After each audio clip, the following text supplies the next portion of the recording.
I was a kid, the attic always scared me more than the basement did. I don't really know why. Most people are more afraid of basements, but there was something about our attic that really got to me. If I had to guess, I'd say it was because our attic was slightly unconventional compared to what you're probably picturing. For starters, it was surprisingly spacious. Most attics are typically cramped and congested, which makes sense, but our attic was built in such a way that you didn't ever have to crouch when you were up there. You might think that would imply we used it more often, the same way anyone would use excess space. But no, I'm not really sure why, but my parents treated it like a glorified storage room. That was its sole purpose. Thinking about it now, they honestly avoided it as much as possible. The other thing about it was that it had so many nooks and crannies built into it. What I mean by that is the space was broken up by odd beams and small changes in elevation, almost like a makeshift maze. The beams were of uneven thickness, and there was no pattern to where they appeared. The result was that you couldn't stand in any one place up there and have a clear line of sight from one end to the other, and the uneven flooring was a nightmare. You could genuinely injure yourself up there if you weren't careful. And my dad used to joke that one day one of us would slip on one of the joists, fall through the insulation, and puncture a hole in the ceiling. So you can imagine why an attic like that would be scary to a little kid. The maze-like quality was what freaked me out the most. I really didn't like not being able to see the attic in its entirety, and every time I went up there, I felt like someone was hiding behind one of the beams. But anyway, what I'm about to tell you happened so long ago that I don't have a ton of other memories from that period in my life. For whatever reason, however, this memory is so vivid that it feels like a thorn protruding into what was otherwise a fantastic childhood. It happened during the week, which I remember because I had school that day. I'm not sure exactly how old I was, but I was in middle school. I woke up one morning and noticed my feet were dirty. The bottoms were gray and grimy, and there was this fine layer of grit between my toes that I couldn't explain. I remember sitting on the edge of my bed, staring at them, trying to figure out what had happened. I hadn't gone outside the night before. I hadn't done anything unusual. I'd just gone to bed, fallen asleep, and woken up with filthy feet. Being a little kid and all, I didn't give it too much thought beyond that. I just washed my feet in the bathtub and went about my day. Things only escalated from there, though. A few days later, I found a box in my room that didn't belong there.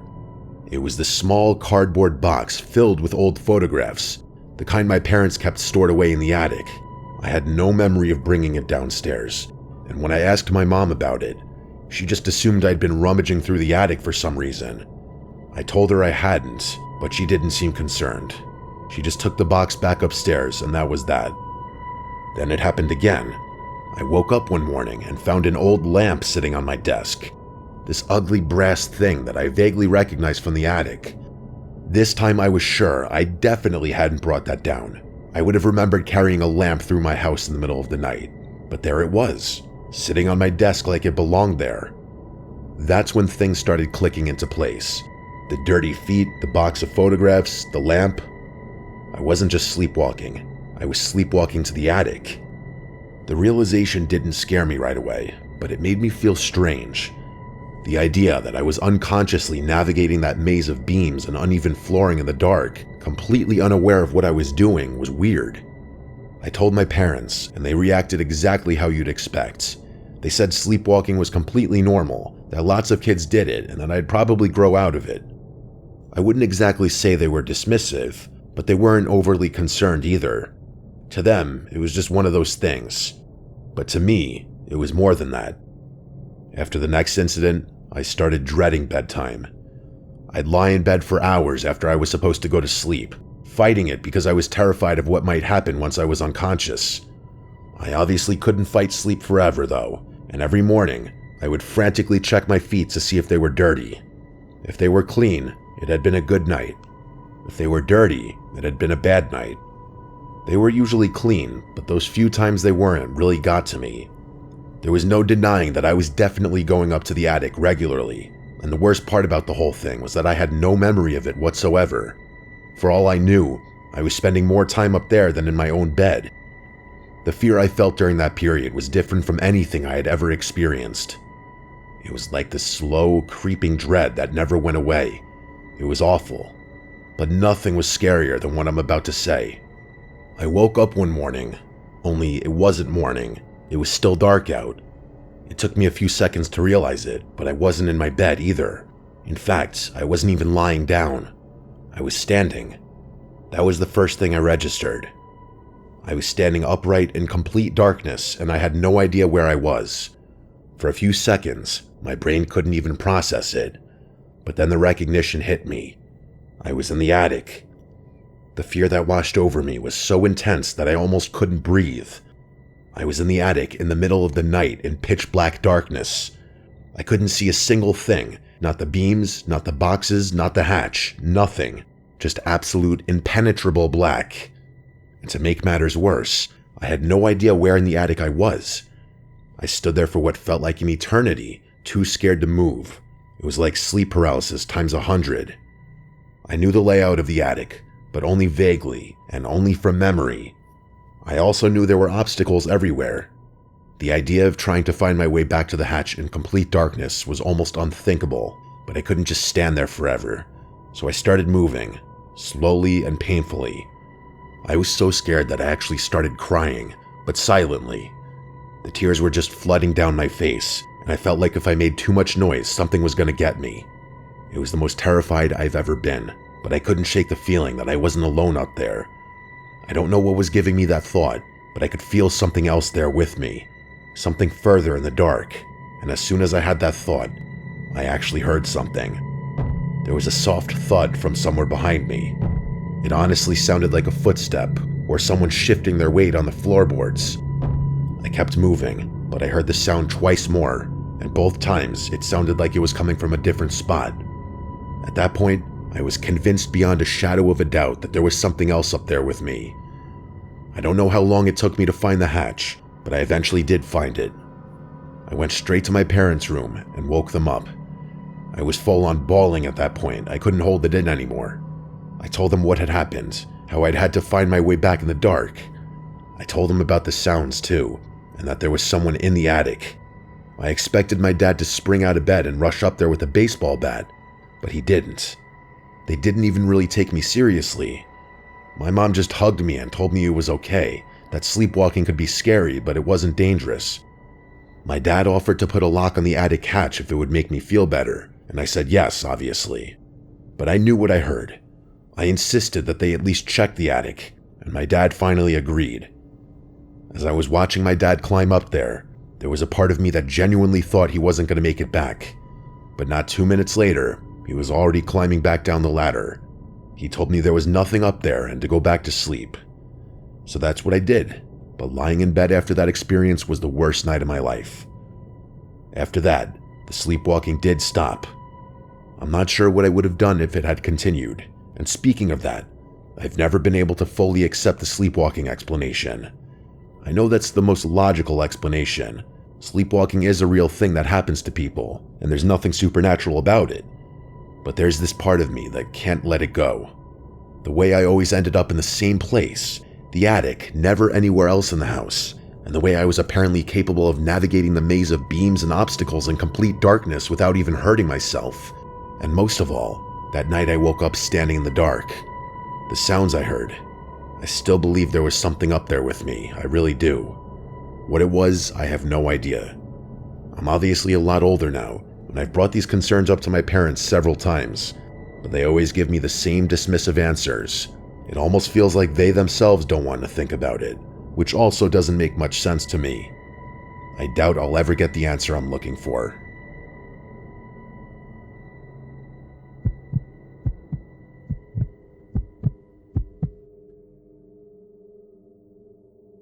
This happened when I was 14 or 15. My family lived in this old house that had been passed down for generations. My dad grew up there, and so did his parents before him. I don't live there anymore, but I still think about what I'm about to tell you from time to time. Like most houses, it had an attic. It was basically a graveyard for stuff nobody wanted to deal with, like old furniture, boxes of God knows what, and Christmas decorations. That last one was the only reason anyone ever went up there. Once a year right before the holidays, and then once more to put everything back. This happened around Christmas time, but Christmas has basically nothing to do with the story. That particular Christmas, my dad decided I was finally old enough to grab the decorations myself. He gave me the whole rundown, which boxes to look for, something about the lights being in a separate container near the back wall, and I nodded along like I was paying attention. I wasn't, not really. I was thinking about something else. We finished talking, and he sent me up to the attic. I climbed the ladder and pulled down the little chain to turn on the light. I remember looking around and thinking I genuinely couldn't remember the last time I'd been up there. But then I realized there was a problem. I had absolutely no idea what my dad had actually told me to grab. I couldn't remember any of his instructions, and there was no way I was going back to ask him to repeat himself. My dad had this thing about that. He'd get legitimately pissed off if you made him say something twice, so I just started opening random boxes that looked like they might contain Christmas decorations. I moved stuff around for probably 20 minutes, and I ended up making a complete mess of the place. I did eventually find the Christmas stuff, which spared me the anxiety of having to go back downstairs empty-handed, but the attic was completely disorganized at that point. I made like 4 or 5 trips up and down the ladder, hauling everything to the living room. Once I was done, I went back up for one last look to make sure I hadn't missed anything important. I knew I was going to have to reorganize everything up there, which I wasn't looking forward to. As I was looking around the attic, bracing myself for all the stuff I was going to have to move, I saw something up there that looked out of place. In one of the back corners, kind of tucked behind all the stuff I'd moved around, there was this box I hadn't seen before. It was black and didn't look like a flimsy cardboard box, but something sturdier, like a document box or one of those fireproof things. Despite the heavy-duty look, it somehow looked older than everything else up there. Being a curious kid and all, I obviously opened it.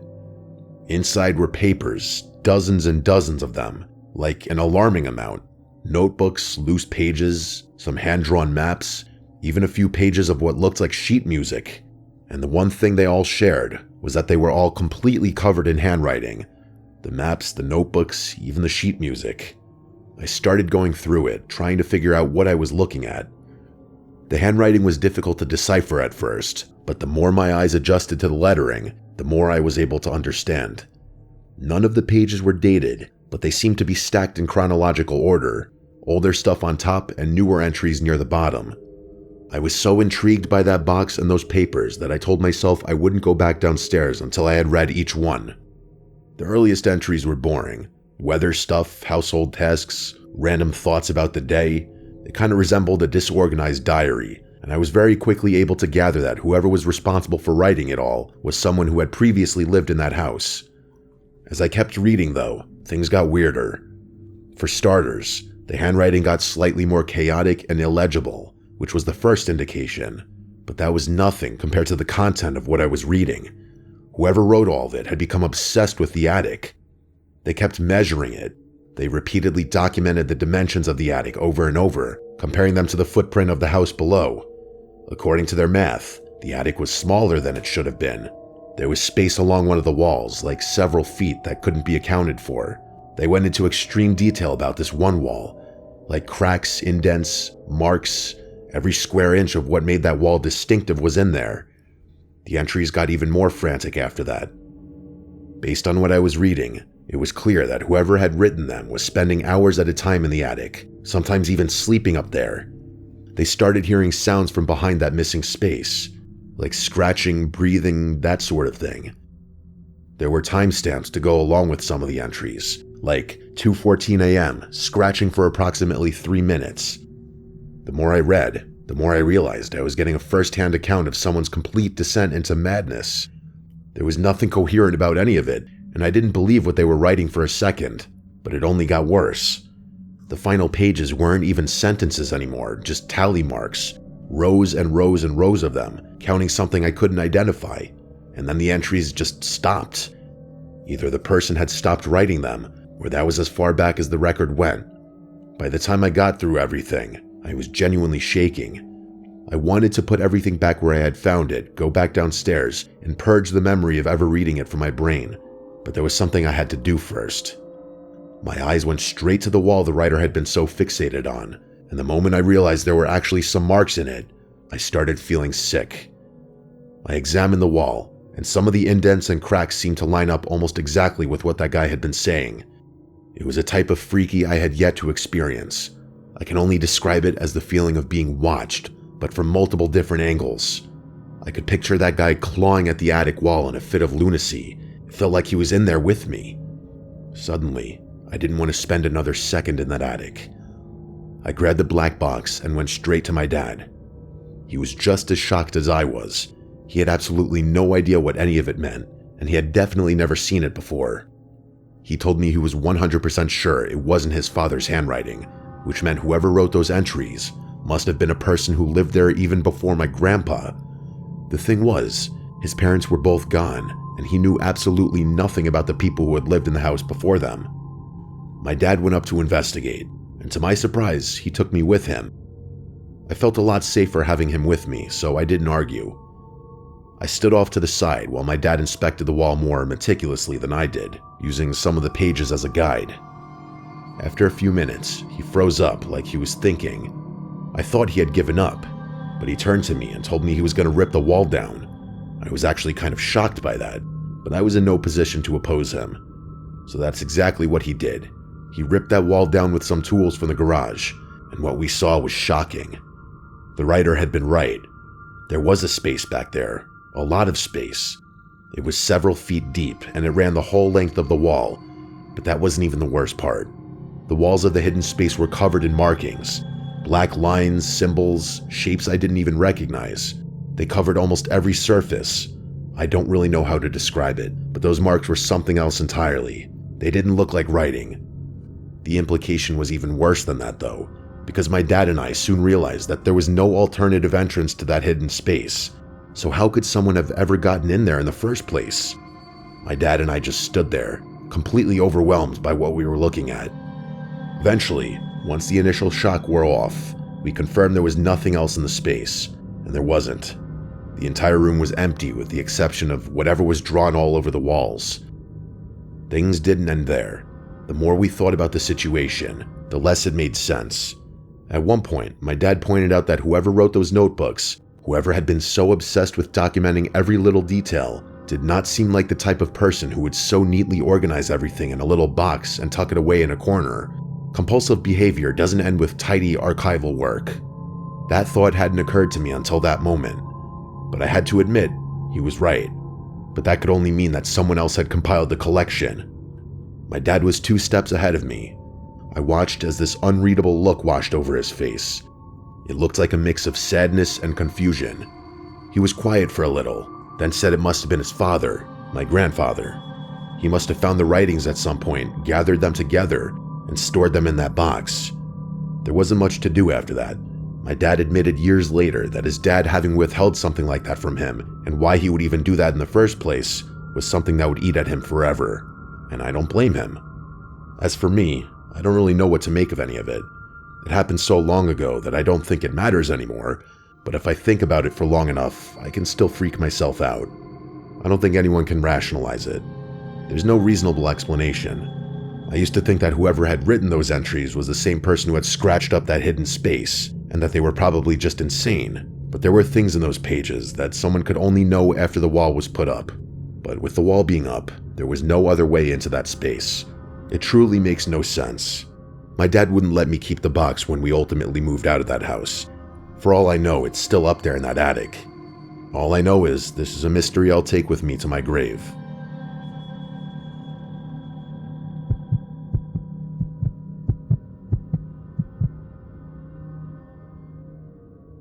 I've been a smoker for longer than I care to admit, 23 years now, give or take.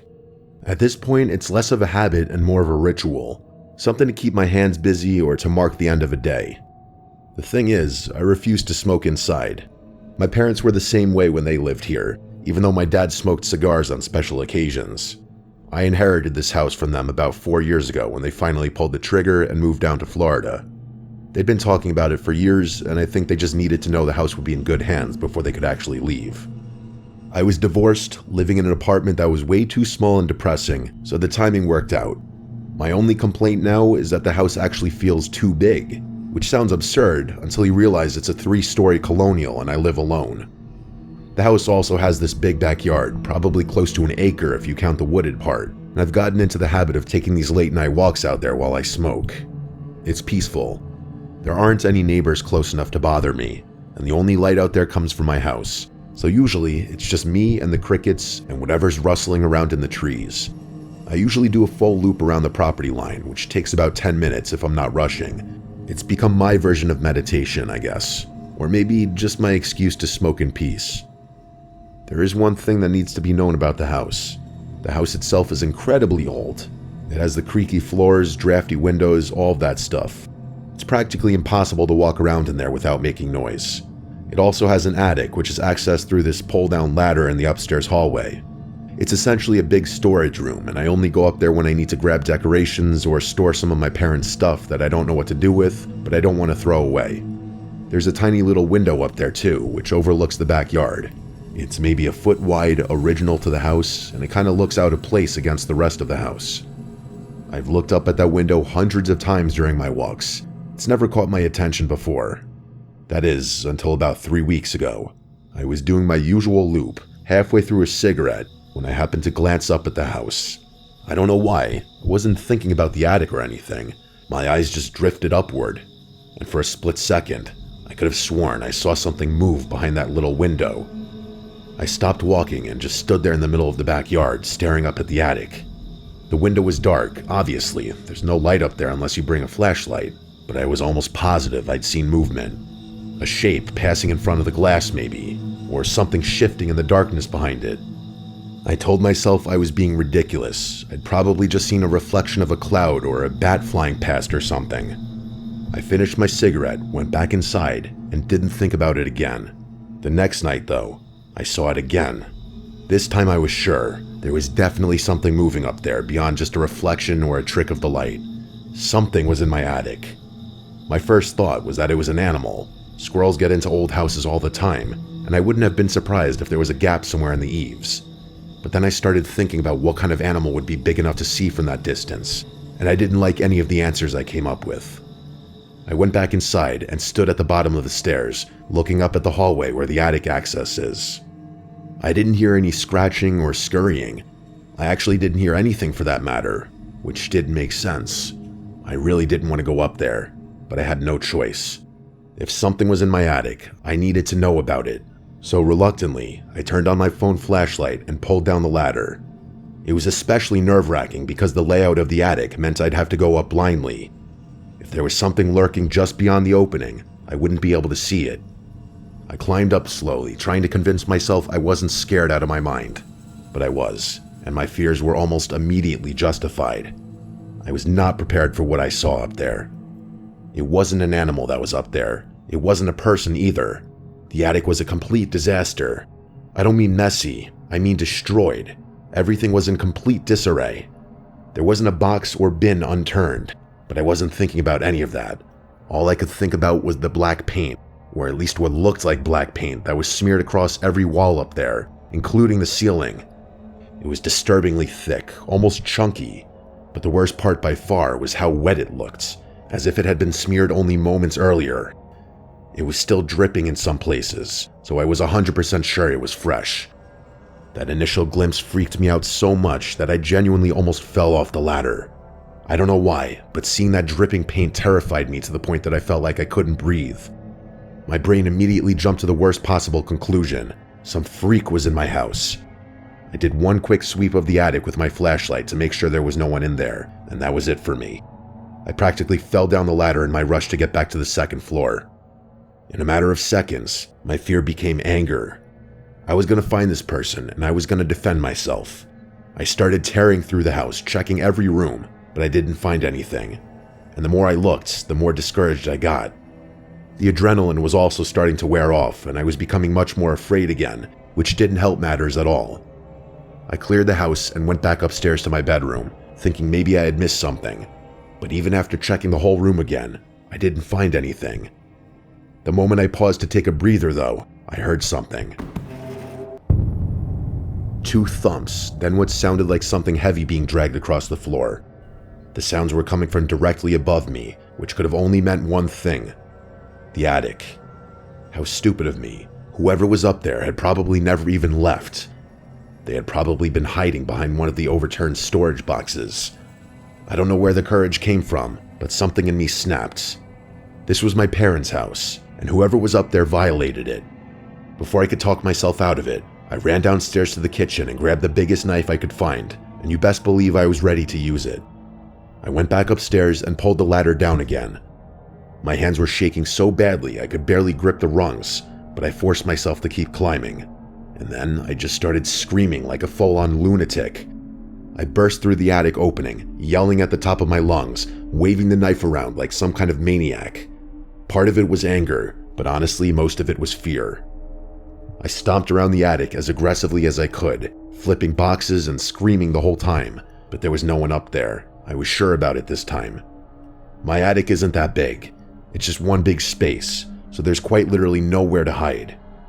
There was something up there though, something new. Seeing it killed every ounce of bravery I had managed to scrape together. There were scratch marks everywhere.